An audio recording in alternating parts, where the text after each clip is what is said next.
Hello mga besi! Nagluluto nga pala ako ng mani para gawin kong peanut butter. Yan. Tingnan nyo naman. Yung besi ay napaka-talented. Marunong kumanta, marunong mag-acting, marunong tumula, at marunong magluto. Pati sa palaman, marunong din. Saan pa kayo? Kaya, follow nyo na lang Bessie Jen.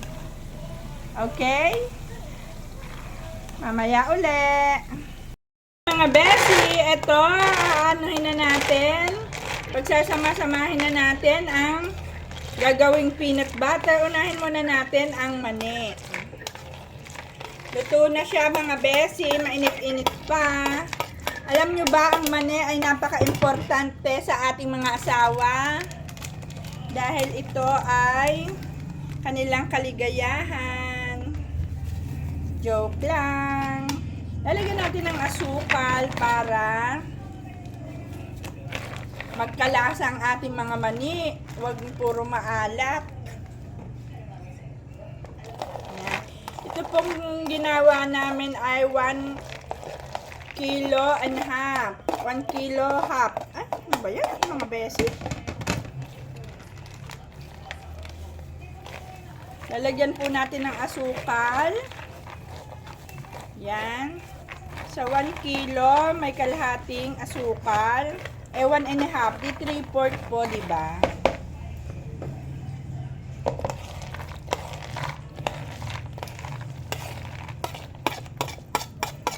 Yan. Naghalo-halo na natin. Mainit-init pa. Ay, guys, ba tayo? Tapos na lang. Vlog kami dito. Patis? Anong lasa nun? Ayan mga besi. Huwag niyo po lalagyan natin ng patis kasi yung po ay pang sinigang. Ang ginagawa po natin ay peanut butter. Ayan. Ilahat na po natin para magkalasa. Yan. And then, lalagyan po natin ng kaunting asin. Mga besi. Asin! Yan, lalagyan po natin ng kaunting asin, mga besi. Ayan, kaunti lang po siya. Yan. Para lang po, hindi siya masyadong maumay, kumbaga. Lagyan ng kaunting asin. Para lalo naman pong sumarap, lalagyan na po natin ng skim milk. Pero wala pong skim milk ngayon. Ito po ang suwak na lang. Yan po natin mga 3 po. Kasi po, 1 and a half po siya. Yan. Ito po ay hindi pang negosyo. Pangkain lang po namin to, kaya magtatakaw po kami, mga besi. 3 po kami pamilya dyan. Hindi po ako lang ang kakain yan, mga besi. Ayan, 3 lang po kasi baka po naman tayo ay sobrang tumaba sa gatas. Huwag ganon. Yan po. Ayan po ang dapat, baka naman po, Berbran. Ayan po, bawal po yun. Tama na. Ito na lang sa'yo. Kaya yan.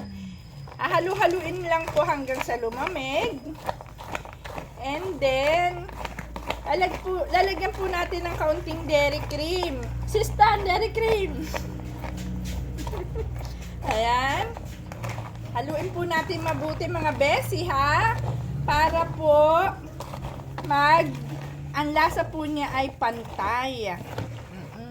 Yan. Pantay po ang lasa ng peanut butter natin. Galit na galit po yung aking may besi wap. Yan. Linis po ang aking kamay. Yan. May papel pa rin. May papel pa rin. Yan po. Ito po ay dairy cream. Tas-tas mo. Yan.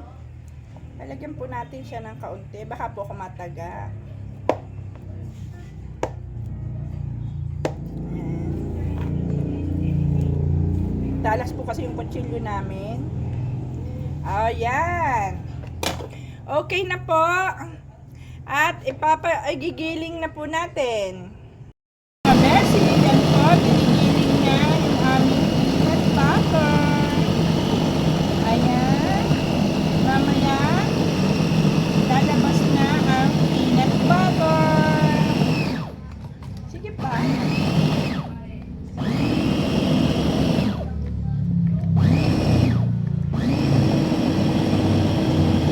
Hello mga besi! Eto na! Ang finished product! Ang aming peanut butter! Pagkasarap-sarap mga besi! Ayan! O diba? Finish na! Kaya kayo mga besi! Pag ako ay kumikita na, libre ko kayo! Basta